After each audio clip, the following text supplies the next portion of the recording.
Assalomu alaykum qadrli futbol ishqibozlari.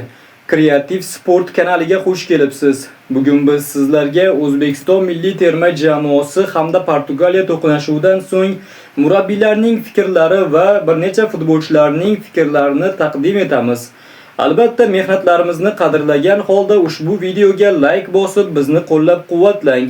Keyingi videolarni o'tkazib yubormaslik uchun esa obuna bo'lish tugmasini bosishni unutmagan holda biz videoni boshladik. Birinchi fikrlarga to'xtalib o'tadigan bo'lsak, terma jamoamiz bosh murabbiyi Fabio Cannavaro o'zining fikrlari bilan o'rtoqlashgan. U shunday degan: "Albatta jahon chempionatidagi ilk ishtirok oson bo'lmasligi tabiiy. Qur'a natijalari chiqqanidan so'ng Kolumbiya va Portugaliyani ko'rib bizni juda qiyin guruh kutayotganini kutgandik. Kolumbiyaga qarshi o'yindan keyin ham jamoamdan faxrlanishimni aytgandim. Bugun ham jamoamdan faxrlanaman, chunki ularni ko'rdim. Ha, qiyinchiliklarga duch kelishdi, ammo bir soniya ham taslim bo'lishmadi. Albatta barcha chiziqlardagi yuqori saviyadagi futbolchilarga ega jamoaga qarshi o'ynash doim qiyin. Shubhasiz ular juda katta motivatsiya bilan maydonga tushgan edi. Biroq aytganimdek, bu jahon chempionati biz uchun tajriba. Jamoamga nisbatan hech qanday da'voyim yo'q. Ikki jamoa o'rtasidagi farq juda katta edi. Agar Portugaliya kabi raqibdan dastlabki 10 daqiqada gol o'tkazib yuborsangiz, keyin o'yinni o'nglash juda qiyin bo'ladi.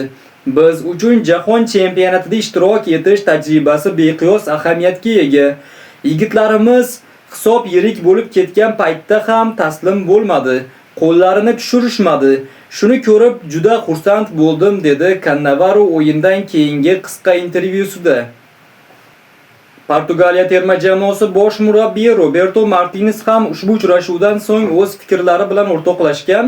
Ularni o'qib eshittiraman. Portugaliya hamda O'zbekiston to'qnashuvidan so'ng Roberto Martinez shunday fikrlarni bildirdi. Shunday vaqtlar bo'ladiki, turnirda o'sishga erishish uchun birinchi o'yindagidek sinovli bahs kerak bo'ladi. Bugun biz avvalgidek shijoat va sadoqat bilan o'ynagan, lekin kattaroq bosiqlik ko'rsatgan jamoani ko'rdik. Chunki bu endi ochilish o'yini emasdi. Natijadan juda mamnunman. Roberto Martinez, Portugaliya terma jamoasi bosh murabbiyi.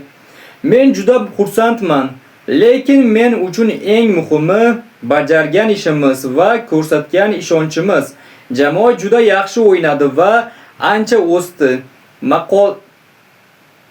Maqolda aytilganidek har bir yomonlikning ortida bir yaxshilik bor. Shaxsan men uchun rekordlar har doim yoqimli, ammo mening asosiy maqsadim doimo milliy terma jamoamizga o'z oldiga qo'ygan maqsadlariga erishishda yordam berish. Cristiano Ronaldo, Portugaliya terma jamoasi sardori.